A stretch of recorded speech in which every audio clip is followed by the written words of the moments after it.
Hello everyone, welcome to my classes. Today we are going to study about armed forces and fundamental rights. ठीक है, article 32 तक हम last chapter के अंदर complete कर चुके हैं, जिसके अंदर आर्टिकल 32 पूरा अच्छे से हमने एक्सप्लेन किया। जितनी भी रेट्स थी उनको हमने पढ़ा, उनको समझा। तो अभी स्टार्ट करने वाले हैं 33, 34। ओके, ये दोनों आर्टिकल्स को इस चैप्टर के अंदर कंप्लीट करने वाले हैं। तो चलिए स्टार्ट करते हैं। Armed forces and the fundamental rights, article 33। Article 33 किसको एम्पावर करता है? पार्लियामेंट को एम्पावर करता है टू रेस्ट्रिक्ट और abrogate the fundamental rights of the member of armed forces, paramilitary forces, police forces, intelligent agencies and analogous forces. अब यहाँ पे क्या कहा गया है कि जो पार्लियामेंट है अंडर आर्टिकल 33 जितने भी फंडामेंटल राइट्स हैं आर्म्ड फोर्सेस के, जितने भी पीपल हैं जो भी मिलिट्री या आर्मी के अंदर जितने भी जवान हैं जो कंट्री को सर्व कर रहे हैं, तो उनके फंडामेंटल राइट्स को ये रोक देता है, उन पे रेस्ट्रिक्शन लगा देता है। और वो क्यों लगाया जाता है? क्योंकि ताकि देश की जो सेफ्टी है, जो इंटरनल इंफॉर्मेशन है, वो बिल्कुल सेफ़ रहे। ऐसा ना हो कि भाई आप फ्रीडम ऑफ स्पीच का फ़ायदा उठा के यूट्यूब पे कोई भी वीडियो या फिर कोई भी कुछ भी चीज़ें वगैरह अपलोड कर दें।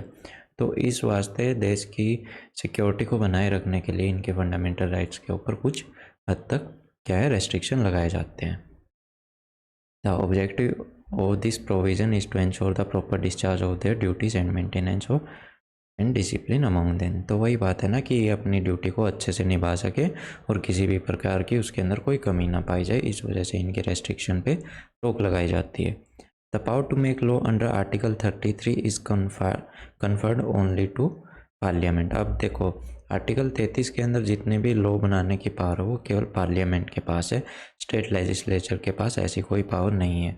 और ऐसा क्यों है? क्योंकि देखो, पार्लियामेंट पूरे देश के लिए लॉ बनाता है और जो मिलिट्री और जितनी भी पैरामिलिट्री फोर्सेज है वो पूरे देश के लिए समान रूप से काम करती है। इस वजह से ऐसा नहीं है कि कोई भी स्टेट अपने एरिया के लिए किसी भी मिलिट्री का या फिर पैरामिलिट्री जितनी भी अदर फोर्सेज है उनके लिए कोई लॉ बना दे और वो वहीं पे लागू हो। इससे फिर देश बंटने लगता है। इस वजह से स्टेट के पास ऐसा कोई पावर नहीं है। केवल आर्टिकल 33 के अंदर केवल और केवल पार्लियामेंट ही लॉ बना सकता है। और उस लॉ को कोई भी इंसान किसी भी तरह से या फिर मान लो फंडामेंटल राइट्स के बेस पे कोर्ट के अंदर चैलेंज नहीं कर सकता। ये स्पेशल पावर किस में है? आर्टिकल 33 में। Accordingly the parliament has enacted army act 1950। अब तक देखो पार्लियामेंट ने कौन कौन से लॉ पास कर चुका है अंडर आर्टिकल 33, वो पढ़ते हैं। आर्मी एक्ट 1950 पास कर चुका है, navy act 1950, air force act 1950, police force restriction of the right act 1966 और BSF border security force act, और ऐसे ही कुछ और कानून भी अंडर आर्टिकल 33 के तहत पास कर चुका है। This impose restriction on the freedom of speech. अब क्या है ना, इनसे कौन से रेस्ट्रिक्शन उन पे लगते हैं? फ्रीडम ऑफ स्पीच की मनमर्जी से वो कुछ भी किसी के सामने जाके नहीं बोल सकते, एसोसिएशंस का गठन नहीं कर सकते, ठीक है, ट्रेड यूनियन नहीं बना सकते, ना ही कोई पॉलिटिकल एसोसिएशन बना सकते, प्रेस के साथ कम्युनिकेट नहीं कर सकते। भाई क्या पता कोई कितना बड़ा ऑपरेशन चल रहा हो, है ना, और उनमें से कोई खड़ा होके जाके प्रेस के सामने सब कुछ बता दे, तो ये सब है ना। इसलिए इन चीज़ों के लिए इनके ऊपर क्या है, रेस्ट्रिक्शन लगाए जाते हैं। इनको पब्लिक मीटिंग्स अटेंड करने की परमिशन नहीं होती है, ठीक है। The expression member of the armed forces or also cover such employee of the armed forces as barber, carpenter, mechanics, cook, चौकीदार, boot maker, tailors who are non combat. तो मतलब कि जो लड़ाई के अंदर नहीं जाते हैं लेकिन आर्मी के या फिर आर्म्ड फोर्सेस के अंदर सर्व कर रहे हैं, ये सारे के सारे जितने भी रेस्ट्रिक्शंस थे वो सबके ऊपर समान रूप से लागू होते हैं जो आर्म्ड फोर्सेस के अंदर किसी भी तरह से सर्व कर रहे हैं। Parliamentary law enacted under Article 33 can exclude court martial from the jurisdiction of Supreme Court and the High Court। देखो यहाँ पे क्या है ना, कोर्ट मार्शियल जो होता है अंडर आर्टिकल 33 वो किसकी जुरिडिक्शन से बाहर है? वो सुप्रीम कोर्ट की जो रिट जुरिडिक्शन है उससे बाहर है। ऐसा नहीं है कि किसी भी सिपाही का कोर्ट मार्शियल हो रहा हो और वो जाके कह दे सुप्रीम कोर्ट में कि मेरा फंडामेंटल राइट्स का यहाँ पे हनन हो रहा है ना, तो जाके मेरे को भाई आप मेरी हेल्प करो या फिर कोई भी रिट जारी करो, तो उस केस में सुप्रीम कोर्ट उसको डायरेक्ट मना कर देगा, क्योंकि सुप्रीम कोर्ट को भी पता है कि आर्टिकल 33 की कितनी अहमियत है हमारे देश के लिए, ये कितना इम्पोर्टेंट है। तो इस वजह से इसको सुप्रीम कोर्ट की पहुंच से थोड़ा सा बाहर रखा गया है। अब बात करते हैं मार्शल लॉ और उसके साथ में जितने भी फंडामेंटल राइट्स हैं उनका क्या रिलेशन है। मार्शल लॉ किस आर्टिकल के अंडर आता है, वो आता है आर्टिकल 34 के अंडर, 34 के अंडर। ये भी कुछ रेस्ट्रिक्शंस लागू करता है लोगों के फंडामेंटल राइट्स पे, जहाँ पे मार्शल लॉ लागू है। मान लो किसी भी इंडिया की टेरिटरी के अंदर, उसके अंदर किसी भी एरिया के अंदर अगर मार्शल लॉ लागू हो रखा है, वहाँ पे लगा रखा है, तो उधर के जो फंडामेंटल राइट्स हैं उन पे रेस्ट्रिक्शन लग जाती है। It empowers the parliament to secure any government servant और any other person any act done by him in connection with the maintenance of restoration of the order in any area where martial law is in force. अब यहाँ पे क्या है ना, parliament military को ये power दे देती है, ठीक है, कि जो भी एरिया है उसके लॉ एंड ऑर्डर को मेंटेन रखने के लिए आप जो चाहे वो कुछ भी कर सकते हैं। इनके पास कुछ एक्स्ट्रा ऑर्डिनरी पावर आ जाती हैं। उसके बाद में पार्लियामेंट ने ये भी वैलिडेट किया, ये भी सही बताया कि भाई उस समय पे जो भी ये सेंटेंस, अगर किसी को सज़ा दे देते हैं, पनिशमेंट दे देते हैं, या फिर उसकी संपत्ति मतलब कुछ भी चीज़ों को जब्त किया जा सकता है, तो ये सब के सब जो एक्ट अंडर मार्शल लॉ के अंदर किए जाते हैं वो सारे के सारे बिल्कुल वैलिडेट माने जाएंगे, बिल्कुल सही माने जाएंगे। उनके खिलाफ कोई भी कहीं पे भी कोर्ट के अंदर जाके नहीं खड़ा हो सकता। The act of indemnity made by parliament can not be challenged in any court on the ground of contravention of any of the fundamental rights. अब यहाँ पे क्या कहा गया है कि जो पार्लियामेंट ने जो लॉ बनाए हैं, मार्शल लॉ के अंडर में जितनी भी पावर्स दी हैं, अगर वो उनको किसी भी कोर्ट के अंदर चैलेंज नहीं किया जा सकता। किसके बेस पे, कि ये हमारे फंडामेंटल राइट्स का हनन कर रहे हैं। अगर ये फंडामेंटल राइट्स को अगर किसी भी तरह से रेस्ट्रिक्ट भी कर रहे हैं, तो भी आप कोर्ट के अंदर जाके इसके खिलाफ चैलेंज नहीं कर सकते। The concept of martial law कहाँ से बोरो किया है, इंग्लिश कॉमन लॉ से, ठीक है। अब देखो सीधी सी बात है, मार्शल लॉ जो लॉ एंड ऑर्डर की सिचुएशन को बनाने के लिए किया जा सकता है, ठीक है, किया जाता है। और ये कितना ख़तरनाक है ये हम पास्ट के अंदर देख चुके हैं। आपने देखा होगा जलियांवाला बाग हत्याकांड, वहाँ पे भी क्या लागू था, मार्शल लॉ लागू था, और वहाँ की जो फोर्स ने अंधाधुंध लोगों के ऊपर गोलियां बरसा दी थी, ठीक है। However the expression martial law has not been defined anywhere in the constitution, मतलब कॉन्स्टिट्यूशन के अंदर मार्शल लॉ का कहीं पे भी कोई भी डिफाइन नहीं कर रखा। Literally it means military law. Martial law का सीधा सीधा क्या मतलब है, military law. It refers to a situation where civil administration is run by military authority according to their own rule and regulation framed outside the ordinary law. अब जिस area के अंदर मार्शल लॉ लागू हो गया, तो सीधी सी बात है वहाँ का जो कामकाज है, जो भी एडमिनिस्ट्रेशन है, वो कौन संभालेगा, वो संभालेगा कौन, मिलिट्री। और वो अपने तौर तरीक़ों से, अपने खुद के रूल्स रेगुलेशन के हिसाब से उनको चलाएगा, ना कि जो दूसरे देश के हिस्से जहाँ पे बिल्कुल शांति से काम चल रहा है उनके थ्रू चलाने वाला है।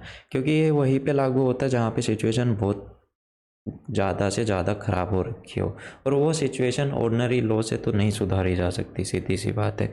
इसीलिए जो इनके हार्श कानून है, जितने भी ये इनके अपने रूल्स हैं, उसके अकॉर्डिंग ही चीज़ों को कंट्रोल में लाने की कोशिश करते हैं। It is different from military law that is applicable to arm forces. There is no specific और express provision in the constitution that authorises the executive to declare martial law. देखो कॉन्स्टिट्यूशन के अंदर ऐसा कहीं पे भी डिफाइन नहीं है कि कहाँ पे मिलिट्री लॉ लागू करना है, मतलब इसके कोई प्रोविजंस नहीं है कि इस बेस के ऊपर ही आप केवल मिलिट्री लॉ को लागू कर सकते हैं। However it is declared in article 34 under which martial law can be declared in any area within the territory of India. Indian territory के अंदर किसी भी एरिया के अंदर आर्टिकल 34 को लागू करके मिलिट्री लॉ लगाया जा सकता है। यहाँ पे इसके बारे में मतलब बता रखा है। Martial law is imposed under the extraordinary circumstances, मतलब अगर कुछ एक्स्ट्रा ऑर्डिनरी सिचुएशन पैदा हो जाए देश के अंदर तभी इसको लागू किया जा सकता है, ताकि जैसे कि किसी भी देश के अंदर वॉर स्टार्ट हो जाए तो मान लो भारत की पाकिस्तान के साथ या फिर किसी भी पड़ोसी देश के साथ में लड़ाई हो जाए, तो उस समय पे एक तो लड़ाई चल रही है, ठीक है, देश लड़ रहा है, और ऊपर में कोई भी एक स्टेट अगर उठ के खड़ी हो जाए कि नहीं भाई हमको भारत से अलग होना, हमको एक सेपरेट कंट्री चाहिए, तो फिर क्या होगा? फिर क्या है, सेंटर वहाँ पे मार्शल लॉ लागू कर देगा उनको संभालने के लिए, उनको एक तरह से सीधा करने के लिए कि नहीं भाई आपके पास ऐसा कोई राइट नहीं है, आप देश को नहीं तोड़ सकते हो, ठीक है। अगर वहाँ पे रिबेलियन हो रखे हो, मतलब लड़ाइयाँ दंगे चल रहे हो, मतलब किसी भी तरह की वॉयलेंट रेजिस्टेंस लॉ के विपक्ष में अगर वहाँ पे चल रही हो, तो वहाँ पे क्या है, मार्शल लॉ को लागू किया जा सकता है। इसका एक सिंपल जस्टिफिकेशन ये है कि अगर कहीं पे भी लोगों की फ़ोर्स इकट्ठी हो जाए और वो लॉ एंड ऑर्डर को ख़राब करने लग जाए, तो फिर उसको मेंटेन करने के लिए दूसरी फोर्स को भेजा जाता है, जो कि कौन सी होती है, मिलिट्री। और वो फिर अपने आप आके यहाँ पे चीज़ों को, सिचुएशन को ठीक करना स्टार्ट कर देती है। आपने पास्ट में देखा होगा, कुछ साल पहले हरियाणा के अंदर क्या हुआ था, ठीक है, जाट आंदोलन हुआ था, तो पुलिस से चीज़ें काबू नहीं हो पा रही थी, तो यहाँ पे एक तरह से मिलिट्री लॉ लागू कर दिया गया था, तो फिर मिलिट्री ने आके यहाँ पे चीज़ों को अपने अंडर में लेना स्टार्ट कर दिया था। During the operation of martial law the military authorities are vested with abnormal powers, मतलब कि इनके पास कुछ एक्स्ट्रा ऑर्डिनरी पावर्स आ जाती है। जब मार्शल लॉ लागू हो जाता है तो मिलिट्री के पास अपनी कुछ ताकत आ जाती है, और वो क्या है कि ये रेस्ट्रिक्शन इम्पोज कर सकते हैं, ठीक है, और जो जितने भी राइट्स हैं उनको रेगुलेट कर सकते हैं अपने हिसाब से, सिविलियंस को पनिश कर सकते हैं अगर कि कोई गलत कर रहा हो, और इवन उनको गोली तक मार सकते हैं अगर इनको सिचुएशन दिखती है कि हाँ यहाँ पे ये काम करना पड़ेगा। और अगर उस समय पे किसी की भी डेथ हो जाए तो वो भी सही जस्टिफाई किया जाएगा। ये नहीं है कि उसके ख़िलाफ़ कोई मिलिट्री के ख़िलाफ़ कोई केस चलने लग जाए, नहीं, इनको यहाँ तक की पावर होती है कि ये किसी को भी गोली भी मार सकते हैं।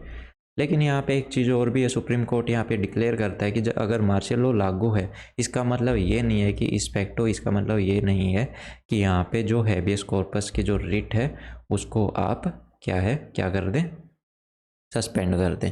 तो हैबियस कॉर्पस की रिट को आप सस्पेंड नहीं कर सकते। मतलब अगर आपको किसी ने अरेस्ट किया है, ठीक है, चाहे वो मिलिट्री हो चाहे पुलिस हो, तो आपको कोर्ट को ये बताना ही पड़ेगा कि इसको किस ग्राउंड के ऊपर आपने अरेस्ट किया गया है। ये हमारा हैबियस कॉर्पस के अंदर बताया गया है। और अगर किसी को ये जितनी भी रिट्स हैं नहीं मालूम हो, तो आप प्लीज़ एक बार पिछला चैप्टर जाके पढ़ें, उसके अंदर मैंने काफ़ी अच्छे से इस चीज़ को डिफ़ाइन कर रखा है, ठीक है, लाइन बाय लाइन मैंने एम लक्ष्मीकांत का पढ़ा रखा है। और जितने भी आप चैप्टर्स देख रहे हो ये सारे के सारे लाइन टू लाइन आप जाके बेशक बुक के अंदर मैच कर सकते हैं, ठीक है। The declaration of martial law under article 34 is different from the declaration of national emergency under article 352। देखो, नेशनल इमरजेंसी जो अंडर आर्टिकल 352 है वह उससे थोड़ा सा अलग है ये आर्टिकल 34। और आर्टिकल 352 क्या है ये आपको कमेंट सेक्शन के अंदर बताना पड़ेगा, ठीक है। Affecting certain fundamental rights. अब बात करते हैं कि आर्टिकल 35 के अंदर क्या है। Article 35 lay down the power to make law to give effect to certain specified fundamental rights shall vested only in parliament not in the state legislature. यहाँ पे क्या कहता है 35 कि कुछ लॉज के ऊपर पावर, मतलब लॉज बनाने की पावर और उन पे जितने भी जो भी ये फंडामेंटल राइट्स है उनके ऊपर लॉ बनाने की पावर केवल और केवल किसके पास है, पार्लियामेंट के पास है। ऐसी कोई भी पावर स्टेट लेजिस्लेचर को नहीं दी गई है। और ऐसा क्यों किया गया है? ताकि पूरे देश के अंदर यूनिफॉर्मिटी बनी रहे, मतलब सेम तरह के कानून पूरे देश के अंदर लागू हो with regards to the nature of fundamental rights and punishment for their infringement। मतलब अगर जो फंडामेंटल राइट्स है पूरे देश के अंदर सेम रूप से लागू हो, और अगर उनका हनन होता है तो पूरे देश के अंदर सेम ही प्रोसेस होनी चाहिए उस चीज़ के लिए, पनिशमेंट देने के लिए। अगर मान लो कोई किसी के फंडामेंटल राइट्स का रेस्ट्रिक्ट कर रहा है या फिर उनका हनन कर रहा है, उनकी बातें नहीं मान रहा है, तो आप किसी भी हाई कोर्ट में जाके, मतलब जो आपके एरिया का जो हाई कोर्ट, आपकी स्टेट का जो हाई कोर्ट है उसके अंदर जाके कंप्लेंट कर सकते हैं, या फिर आप जाके डायरेक्ट सुप्रीम कोर्ट के अंदर जाके पिटीशन डाल सकते हैं, ठीक है। In this regard, Article 35 contains the following provision. Parliament shall have power to make laws with respect to the following matters. अब इन मैटर्स पे केवल कौन ही लॉ बना सकता है? केवल और केवल पार्लियामेंट.